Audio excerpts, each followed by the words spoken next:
A very good morning to all of you.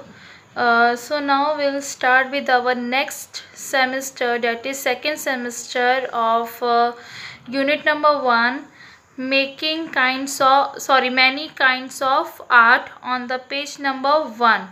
Okay so आपका ये जो text book ये आपकी इंग्लिश की टेक्स्ट बुक है. ओके जिसका फर्स्ट चैप्टर ये रहेगा मैनी काइंड्स ऑफ आर्ट, और उसका मैं इंडेक्स आपको दिखा देती हूँ. ठीक है, this will be your index. Okay जिसमें आपको करीब मैनी काइंड्स ऑफ आर्ट है. देन सेकंड चैप्टर है bird's eye view. Then third chapter water for all. Fourth reuse reduce recycle. Fifth में we can invent. And six what a wonderful world. ये आपका क्या है, सेकेंड सेमेस्टर का syllabus रहेगा आपका. ठीक है, ओके सो नाउ अभी मैं आपको बता देती हूँ. नाउ सबसे पहले ये इंट्रोडक्शन देती हूँ कि मैनी काइंड्स ऑफ आर्ट. अब मैनी काइंड्स ऑफ आर्ट क्या होता है? आर्ट इज़ अ स्किल, एक कला होती है. ठीक है, आप जो अभी हर बहुत अलग अलग तरीके के आर्ट होते हैं, जैसे कि एक ट्रेडिशनल कैटेगरीज में जो क्या इंक्लूड होता है, लिटरेचर, जैसे कि पोइट्रीज लिखी जाती है, ड्रामा है, स्टोरी है. ठीक है, वो भी एक आर्ट होता है which is used in literature. दूसरा जो है डेट इज विजुअल आर्ट, जैसे पेंटिंग्स हो गई, ड्राइंग्स हो गई, स्कल्पचर्स हो गए. ठीक है, मूर्तियाँ जो हम बनाते हैं, स्कल्पचर्स. फिर तीसरा आता है ग्राफिक आर्ट. अब ग्राफिक आर्ट्स में क्या क्या आता है? Paintings, drawing, designs. ओके ये सब जो आता है ये these all are the kinds of art. Okay तो मैं आपको जस्ट एक जनरल इन्फॉर्मेशन दे रही हूँ ताकि आपको समझ में आ सके आर्ट क्या है. ठीक है, और ये सब चीज़ें जो हैं आर्ट में ही आती है. ठीक है, अब वही सब जो है आप इस चैप्टर में पढ़ोगे about the drawing, painting, rangoli के कलर्स के बारे में भी थोड़ा आपको नॉलेज मिलेगा. और दूसरा है फोटोग्राफी के बारे में भी आपको नॉलेज मिलेगा. ओके तो ये आपका पूरा है यूनिट नंबर 1 में, चैप्टर नंबर 1 में आप ये सब पढ़ोगे. अब हम स्टार्ट करते हैं with our activity number 1. This unit is about art. ये जो पूरा जो यूनिट है किसके बारे में है? आर्ट के बारे में ही है. This picture is a famous art print by Currier and Ives, first printed in 1872. यानी कि ये जो पिक्चर जो आप देख रहे हो यहाँ पे, ठीक है, ये काफ़ी ज़्यादा फेमस एक आर्ट प्रिंट है किसने करवाया? करियर एंड आइव्स ने. उसने ये फर्स्ट प्रिंट करवाया था. कब करवाया था? इन 1872 में. Now what do you see in the picture? इस पिक्चर में आपको क्या क्या दिखाई दे रहा है? सबसे पहले तो इस पिक्चर को आपको बहुत ध्यान से और क्लोजली एनालाइज करना पड़ेगा, एग्जामिन करना पड़ेगा, ध्यान से देखना पड़ेगा कि क्या क्या है. अब जैसे मैंने जो देखा है कि अब आपको एक फॉक्स दिख रहा होगा. ठीक है, फॉक्स जो है वो खड़ा हुआ है और उसके जो लेग्स है वो बिल्कुल पेड़, ये जो बड़ा पेड़ है उसके पेड़ के यहाँ पे उसके नीचे लेग्स हैं. ठीक है, against a tree in the woods. ठीक है, उसके जो पैर जो है वो नीचे है ज़मीन पे. और अब ये जो फॉक्स का जो राइट पो है, ठीक है, इसका राइट वाला जो पो है वो कहाँ पे है? ट्री के ट्रंक के पास. और उसका जो लेफ्ट वाला जो उसका पाव है वो क्या कर रहा है? डैगलिंग मतलब लटक रहा है. ठीक है, अब वो जो फॉक्स है वो कहाँ देख रहा है? लुकिंग बैक, यानी वो पीछे देख रहा है. किसके तरफ देख रहा है वो? ये 1, 2 एंड 3 इन 3 पैसेंजर पिजन्स के तरफ देख रहा है जो कहाँ बैठी हुई है? पेड़ के ऊपर बैठी हुई है वो. ठीक है, टू कहाँ पे है? On the left side. अब ये जो पिक्चर है ये एक इल्यूसिव पिक्चर है, यानी कि मायावी पिक्चर, एक इमेजिनेशन है, something which is not true और रियल. ओके सो ओके और आपको अगर आप बहुत ज़्यादा क्लोजली देखोगे इस पिक्चर की तरफ तो आपको क्या दिखाई देगा कि बहुत सारे एनिमल्स और कुछ फेसेस दिखाई देगा ऑफ ह्यूमन. ठीक है, ह्यूमन बींग्स के आपको फेसेस भी दिखाई देंगे जो छुपे हुए हैं. अब अगर आप और ज़्यादा ध्यान से देखोगे तो आपको करीब 7 ह्यूमन फेसेस दिखेंगे, कहाँ पे, ट्री के ट्रंक्स में, ठीक है। और आप जो है वो एक डियर जो है आप वो फाइंड कर सकते हो, जो कि कहाँ बैठा है, नियर द ट्रंक, यानी जो ट्री है उसके बिल्कुल पास में यहाँ पे आप डियर देख सकते हो, ठीक है। और उसके लेफ्ट, कहाँ पे, left side of the tree में। और एक वुल्फ है जो बिल्कुल नीचे, जो पिक्चर है उसके बिल्कुल बॉटम में दिया हुआ है। और एक और वुल्फ है जो एकदम सेंटर में दिया हुआ है, ठीक है। और एक टाइगर जो है वो काफ़ी एक behind a distant tree to the right, यानी कि ये जो पेड़ है उसके बिल्कुल पीछे टाइगर दिखेगा आपको, ठीक है। अगर आप बहुत ध्यान से देखोगे तो ही ये सारी चीज़ें आपको दिखाई देगी। और एक one bridled horse between two distant trees, यानी कि एक ब्रिडल्ड हॉर्स है जो ये जो दोनों जो आपको डिस्टेंट ट्रीज है उसके बीचों बीच एक ब्राइडल्ड हॉर्स है, यानी कि वो हॉर्स जो जिससे हम जो राइडर होता है, ठीक है, उसके जो रेन्स जो होते हैं जिससे हॉर्स को कंट्रोल किया जाता है, ठीक है, और आपको हेल्प होती है जिससे आप राइड कर सकते हो, ठीक है, that is the bridle horse. Okay, so ये सारी चीज़ें हैं जो आपको यहाँ पे इस पिक्चर में दिख रही होगी, ठीक है। ट्रीज़ है, ठीक है, उसके बाद बुशेस है, छोटे छोटे यहाँ पे आपको देख रहे होंगे बुशेस है, देन बर्ड्स भी दिख रही हैं आपको, ओके। यहाँ पे वुड है, पिजन्स भी है, ठीक है, पत्थर भी है, रॉक्स है, ओके। अब वो सब चीज़ें, list all the things that you see you can name in English, जो भी चीज़ें आपको दिखाई दे रही है वो आपको यहाँ पे लिखनी है। जैसे मैंने लिखा है fox, birds, bushes, woods, pigeons, trees, rocks and etcetera. और भी आपको दिखाई दे रहा है तो आप वो भी लिख सकते हो, ओके। जो मैंने आपको बोला है, टाइगर लिख सकते हो, वुल्फ है, ब्राइडल हॉर्स है, ठीक है, अंडरग्रोथ जो ब्रांचेस होते हैं वो भी लिख सकते हो, ठीक है। ये सारी चीज़ें आप इसमें लिस्ट आउट कर सकते हो। अब यहाँ लिखा है how many words did you list, अब कितने वर्ड्स आपने लिस्ट किए हैं। जैसे मैंने किया है 7, तो मैं यहाँ पे से 7 लिखूंगी, ओके। नाउ नेक्स्ट है share your list with your classmates who made the longest list. तो आप जैसे अपने क्लासमेट्स के साथ, अपने फ्रेंड्स के साथ आप ये लिस्ट शेयर कर सकते हो, डिस्कस कर सकते हो। तो मैंने जैसे यहाँ पे नाम दिया है रीता, ठीक है, जिसने करीब 10 वर्ड्स, यानी में से 3 ज़्यादा वर्ड्स उसने लिखे हैं, ठीक है।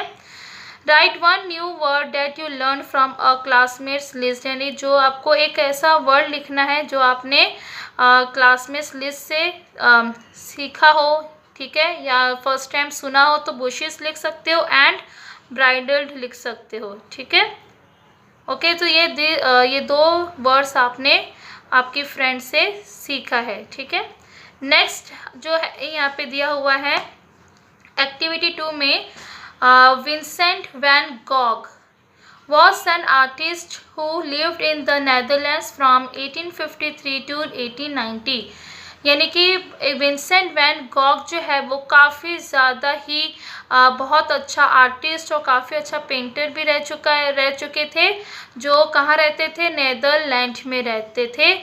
और उनका जन्म कब हुआ था, 1853, और उनका डेथ कब हो गया, 1890 में, ओके। ही पेंटेड मोर देन 900 पेंटिंग्स, यानी उन्हें करीब 900 यानी 900 से भी ज़्यादा पेंटिंग्स उन्होंने बनाई थी। During his life he only sold 1 painting but now his paintings are very valuable and famous.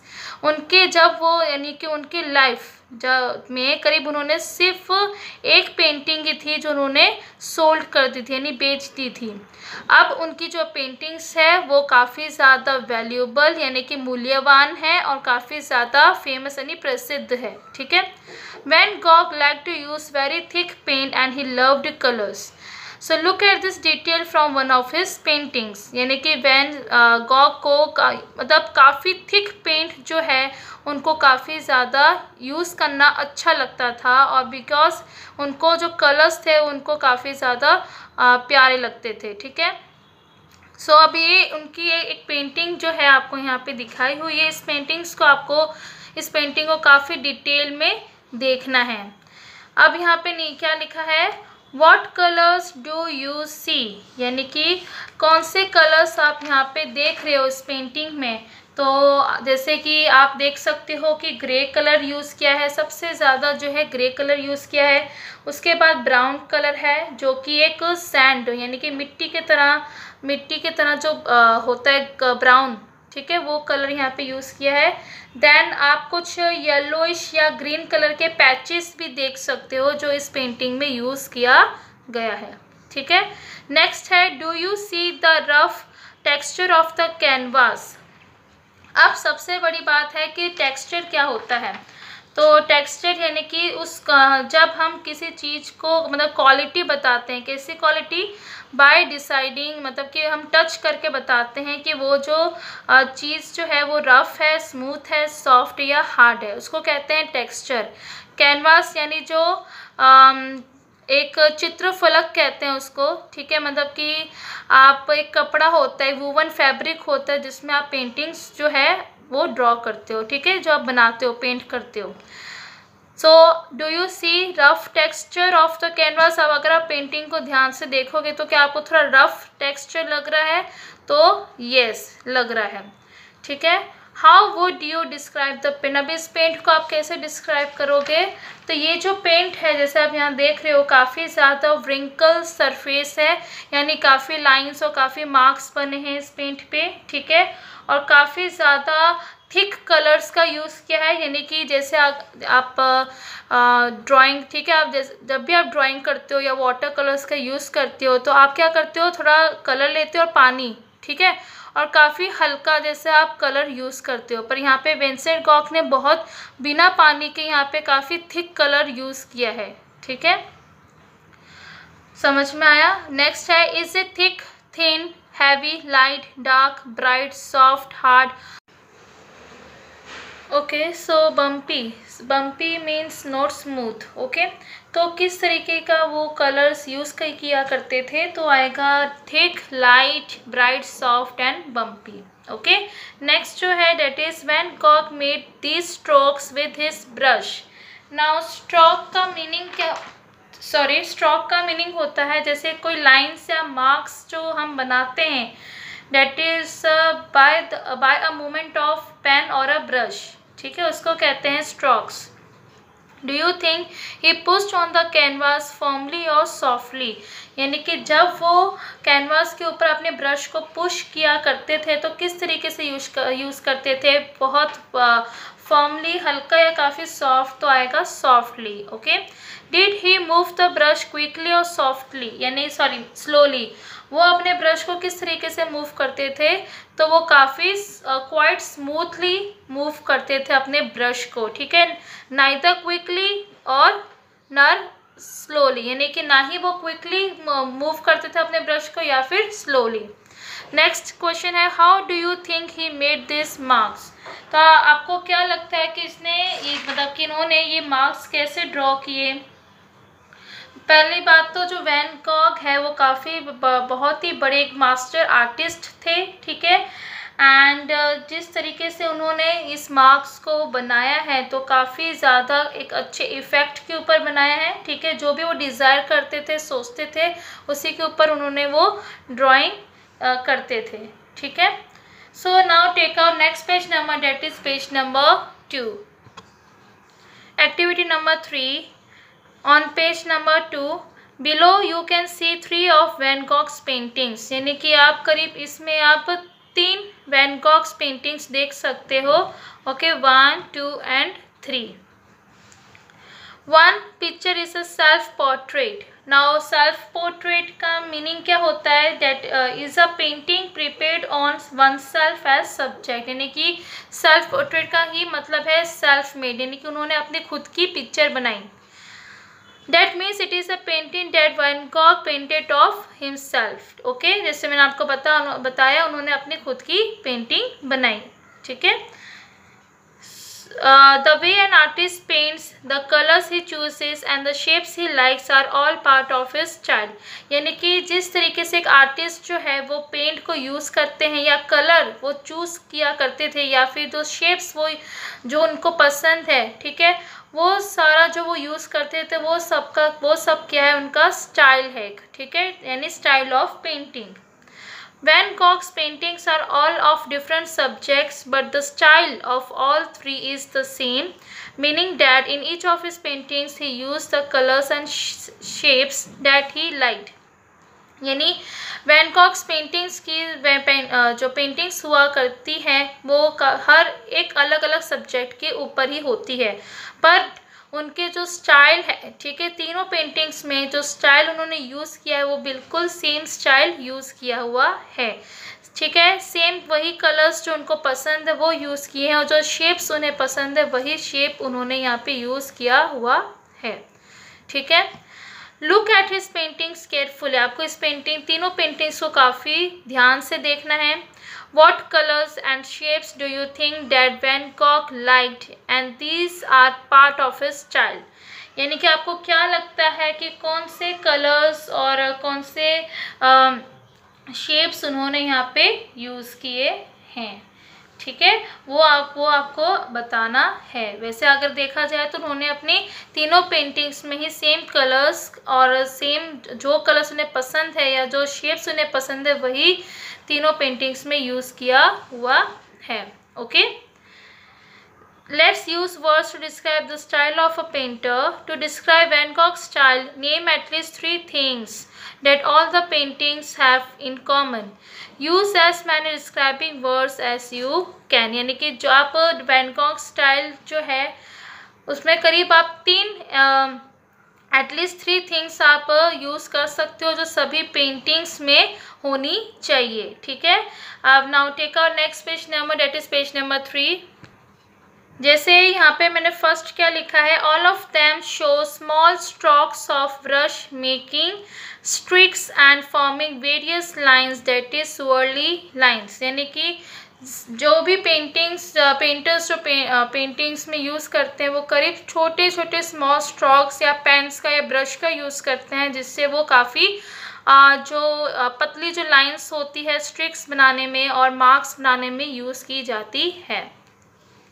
Second, all of them show that they are mixtures of different colors. जो भी पेंटर्स या पेंटिंग्स में show की जाती है वो हर एक mixture होता है कलर्स का, ओके, डिफरेंट अलग अलग कलर्स का मिक्सचर होता है। तीसरा, he must be using big, medium and small brushes, यानी जो वैन गॉग ने यूज़ किया है वो ब्रश कौन कौन से, बिग बड़े, मीडियम साइज़ के, स्मॉल साइज़ के ब्रशेस यूज़ किए हैं ताकि वो लाइंस बना सके, ठीक है। To form lines that give impression of 3D shapes, ताकि लाइंस वो बना सके और किसका इम्प्रेशन दे सके, जो शेप्स है वो बिल्कुल रियल लगे, ठीक है, यानी 3D जो डायमेंशनल है वैसा लगे, एकदम रियल। ओके, नेक्स्ट यहाँ पे दिया है how many describing words did you use, कितने डिस्क्राइबिंग वर्ड्स आपने यहाँ पे यूज़ किए हैं वो आपको यहाँ पे लिखना है। Share your description with your class, which class में use the most describing words to describe Van Gogh style. जैसे मैंने यहाँ पे लिखा है कि जो मैंने यूज़ किया है यहाँ पे वही मैंने यहाँ पे लिखा है, different colours, different shades, 3D shapes and etcetera. आप ये भी लिख सकते हो, small strokes of brush making streaks and forming various lines, that is swirly lines. Okay, ये भी आप यहाँ पे लिख सकते हो।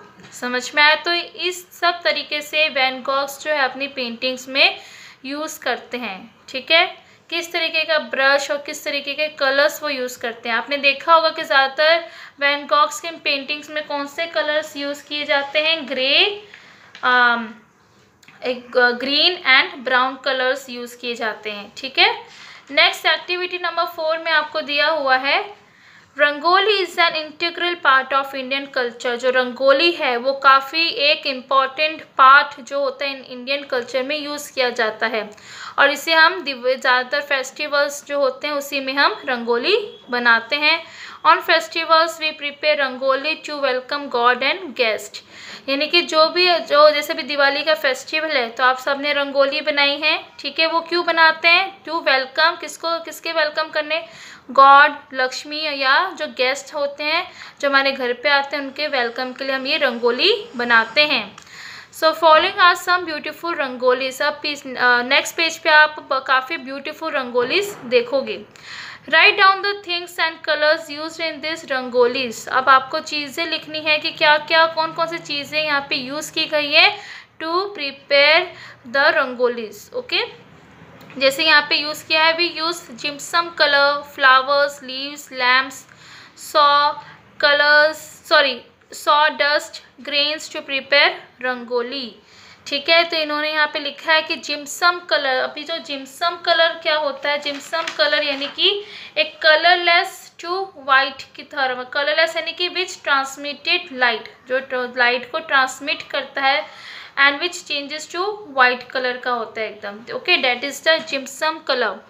और फ्लावर्स, लीव्स, लैम्प्स जो है, और जो सॉ डस्ट और ग्रेन्स का यहाँ पे यूज़ किया गया है।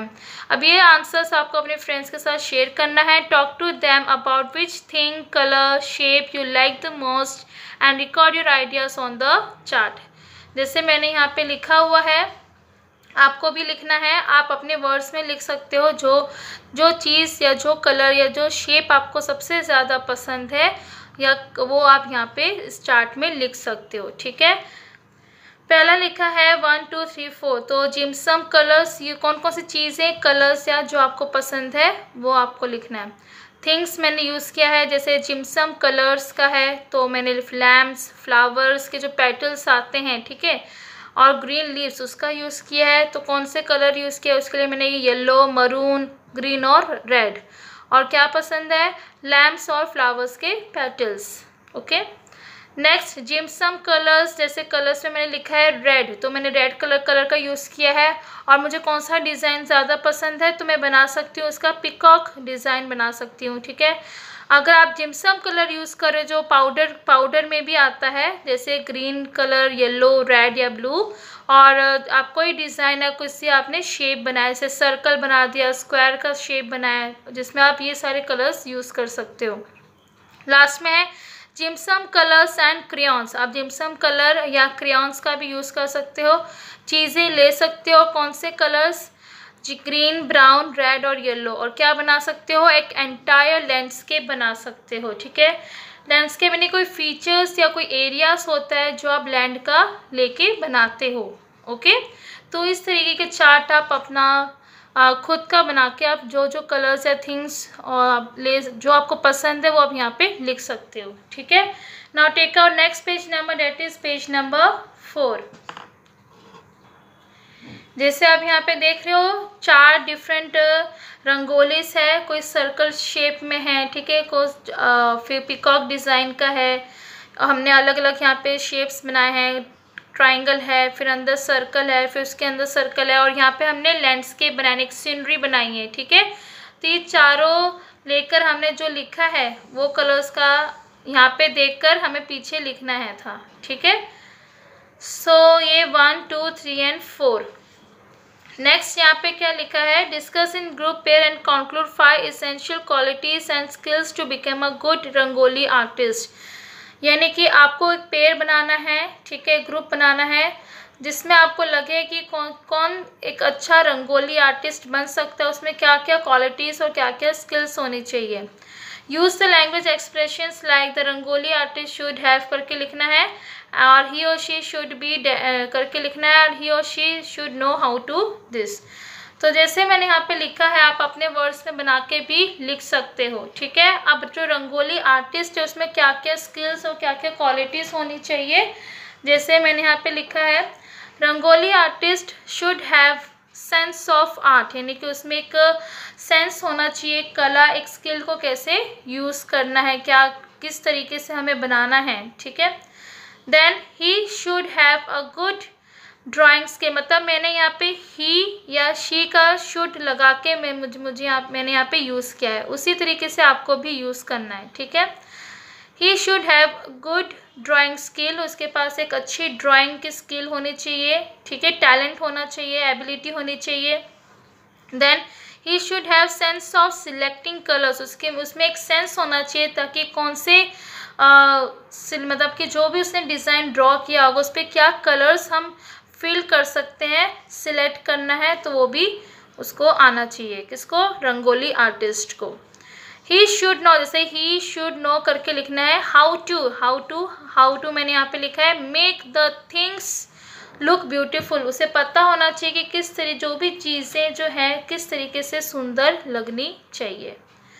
वो सब, ये सब क्वालिटीज़ किस में होनी चाहिए, एक रंगोली आर्टिस्ट में होनी चाहिए। ठीक है, और भी आप आगे पॉइंट्स लिख सकते हो, वो आप अपने वर्ड्स में भी लिख सकते हो। ओके, अब जो चार्ट में डिस्क्राइब किया है ना मैंने, कलर्स और जो जो चीज़ें मैंने डिस्क्राइब की है वो सब मैंने कहाँ से देखा है, यहाँ पे इस पिक्चर से देख के आपको उस चार्ट में एक्टिविटी 4 जो उसके नीचे चार्ट है वो उसमें ये सब 1 2 3 4 ये सब चारों को देखकर मैंने वहाँ पे फिलअप किया है सारी details. Okay, so next now take out page number 5।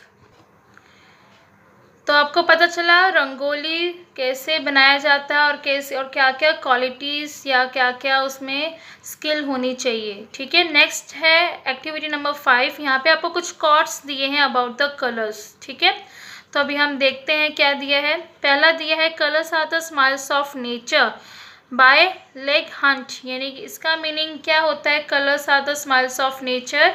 इसका मतलब है कि जो कलर्स जो है that plays an outstanding role in human life, यानी जो कलर्स है वो काफ़ी एक आउटस्टैंडिंग रोल प्ले करते हैं हमारी लाइफ में। ठीक है, अब ये जो किसको डिक्टेट कर रहे हैं, ये जो कॉट है किसको डिक्टेट कर रहा है, नेचर के बारे में बता रहा है। ठीक है, अब जो नेचर जो है वो खुद काफ़ी ज़्यादा ब्लेस्ड है, ये जो अर्थ जो है ना ये काफ़ी ज़्यादा ब्लेस्ड है with the colours and the nature. ठीक है, और हम and we find various colours in different objects of nature, यानी कि हम जो है काफ़ी अलग अलग कलर्स जो हैं का अलग अलग ऑब्जेक्ट्स में मतलब जो फाइंड आउट करते हैं। ठीक है, यानी कि हमने देखे हैं, जैसे अगर माउंटेन्स है तो माउंटेन्स क्या है, एक ऑब्जेक्ट है और एक नेचर में ही आता है, और माउंटेन का कलर क्या होता है, ब्राउन, तो अब ब्राउन कलर है। ठीक है, तो वो भी क्या है, एक नेचर। फिर दूसरा आता है कि कोई अगर आप जैसे ग्रास है या ट्रीज है वो भी एक नेचर में है, तो उनका कलर क्या है, ग्रीन। उसी तरीके से जो नेचर है वो काफ़ी ज़्यादा आउटस्टैंडिंग रोल यानी इम्पॉर्टेंट रोल प्ले करता है हमारे लाइफ में। ठीक है, and so they are the smiles of nature. समझ में आया, तो इस कोट का ये मीनिंग है। सेकंड है colour speak all languages by Joseph Addison. तो जो कलर स्पीक ऑल लैंग्वेजेस का इसका मीनिंग जो है, कलर्स जैसे आपको कलर्स इसका ये जो इन्होंने लिखा है डेट इज़ ट्रू। जैसे colours are a sign of language, colours जो है एक साइन है ऑफ लैंग्वेज। जैसे कि फॉर एग्जांपल आपने ट्रैफिक सिग्नल्स देखे हैं, ट्रैफिक सिग्नल्स में 3 लाइट्स होती हैं। ठीक है, सबसे पहले red, then yellow, then green. अब रेड का मतलब क्या होता है, रेड बताता है स्टॉप। ठीक है, और येलो बताता है वेट, और ग्रीन का मतलब क्या होता है, गो। तो उसी तरीके से जो कलर्स है वो डेट स्पीक्स अप। ठीक है, वो उनकी एक लैंग्वेज होती है जो कुछ कहती है, कुछ बोलना चाहती है। तो उस तरीके से ट्रैफिक सिग्नल के लाइट्स की तरह, कलर्स की तरह हमें पता चलता है कि कब हमें जाना है या कब हमें रुकना है। वैसे ही सेम रिलीजियंस में भी होता है। रिलीजियंस में क्या होता है कि कलर्स इंडिकेट करते हैं, जैसे कि जो सैफ्रॉन कलर है वो क्या सिंबलाइज करता है, हिंदुइज्म। ओके, वैसे ग्रीन कलर किसको सिंबलाइज करता है, इस्लाम को। वैसे ही दूसरा अगर एग्जांपल दूँ मैं आपको, इन जैसे आपने स्पोर्ट्स में भी देखा होगा, तो स्पोर्ट्स में भी जो प्लेयर्स होते हैं वो कलरफुल क्लोथ्स पहनते हैं जो क्या इंडिकेट करते हैं, उनकी कंट्री को बिलोंग करते हैं। जैसे अब आपने देखा होगा कि पाकिस्तान है। ठीक है, पाकिस्तान का कलर क्या होता है, जब आते हैं तो ग्रीन कलर पहनते हैं। तो ग्रीन कलर क्या शो करता है, मतलब कि वो किसके रिलेटेड है, पाकिस्तान है, यानी कि इस्लाम। वैसे ही भी जैसे हमारे इंडियंस है, ब्लू कलर का होता है उनका जो क्लोथ्स होते हैं। ठीक है, तो ब्लू कलर क्या शो करता है, हमारी इंडिया। ओके, हमारी जो इंडिया कंट्री है उसको शो किया जाता है। तो उसी तरीके से यहाँ पे जोसेफ एडिसन ने क्या लिखा है कि colour speak all the languages. समझ में आया।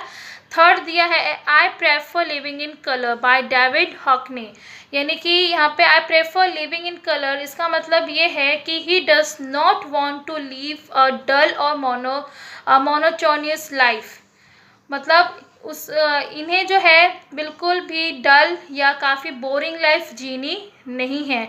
Okay, colourful life means life in all it's vibrant moods, यानी कि जो कलर्स जो है वो हमारे लाइफ में क्या है, काफ़ी एक विक्टर रोल प्ले करते हैं, ठीक है। और life is all it's vibrant moods, ये जो कलर्स है वही हमारे मूड्स के ऊपर डिपेंड करते हैं। ओके, समझ में आया? तो इसलिए कलर्स जो है वो हमारे लाइफ में काफ़ी इम्पॉर्टेंट और काफ़ी विक्टर रोल प्ले करते हैं। समझ में आया? मतलब अगर आप लाइफ जो है कलरफुल यानी कलर्स में रहने में अच्छा लगता है, ब्लैक एंड वाइट में रहने में अच्छा नहीं लगता। ओके, समझ में आया? जो नेचर है वो आपको कलरफुल ही अच्छा लगेगा। ओके, बिना ब्लैक एंड वाइट कलर आपको नहीं पसंद आएगा, इसलिए यहाँ पे इस कोट का ये मीनिंग है। नेक्स्ट अभी हम देखते हैं न्यू वर्ड्स में दिया है do you see word colour in the quotes, तो यहाँ पे कलर दिया हुआ है, ठीक है। Now colour and color are both correct spellings of the same word, जो कलर हो या कलर दोनों के दोनों क्या है, करेक्ट स्पेलिंग है सेम वर्ड के, जैसे कि फेवरेट और फेवरेट एंड नेबर और नेबर में। तो जो यू है is used in most writing in India, हमारे ये मतलब कि इंडिया में ज़्यादातर यू लिखा जाता है, पर बाहर आप देखोगे तो यू नहीं लिखा जाता। ओके, जैसे कि यहाँ पे आपको और 5 वर्ड्स आप लिख सकते हो, जैसे मैंने लिखा है बिहेवियर, तो बिहेवियर में यहाँ पे यू है तो यू हम नहीं भी लिख सकते हैं, या लिखोगे तो भी इसका सेम ही रहेगा। जैसे फ्लेवर है तो फ्लेवर में अगर मैं यू कट कर दूँ तो भी उसका जो स्पेलिंग है वो करेक्ट ही है। अगर ऑनर में मैं यू कट कर दूँ तो भी सेम ही रहेगा। पार्लर है तो पार्लर में मैं यू कट कर दूं तो भी इसकी स्पेलिंग जो है वो करेक्ट ही रहेगी, और लेबर में अगर मैं यू कट कर दूं तो भी सेम ही रहेगा, ठीक है। अब नेक्स्ट आपको यहाँ पे दिया हुआ है कि आपको मतलब जो कोट इन तीनों में से आपको जो सबसे अच्छा लगा है उसको आपको सर्कल करना है, जैसे मैंने सेकंड वाले को सर्कल किया हुआ है उसी तरीके से आपको भी करना है और उसके बारे में लिखना है और उसका मीनिंग लिखना है कि उस कोट का क्या मीनिंग होता है। जैसे मैंने यहाँ पे लिखा हुआ है I like the second quote by Joseph Addison, he says colour speaks all languages, so it is true. Colours are a sign of language like the colours at traffic signals, जो मैंने आपको बताया। Red means stop, green means go and yellow means wait. Okay, जो मैंने आपको बताया वही मैंने यहाँ पे लिखा है। In sports also players wear colourful clothes which indicates the country they belong to. Okay, जो मैंने आपको बताया है वही सेम मैंने यहाँ पे लिखा है, और वैसे आप भी लिख सकते हो। जो भी आपको ये तीनों कोट्स में से जो भी आपको अच्छा लगा हो उस कोट के बारे में आप और उसका मीनिंग यहाँ पे अपने वर्ड से बना के लिख सकते हो, जिस तरीके से मैंने लिखा है।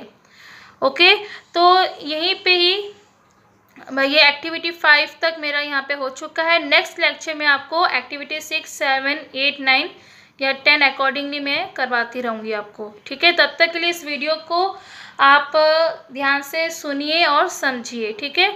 Okay, bye and take care.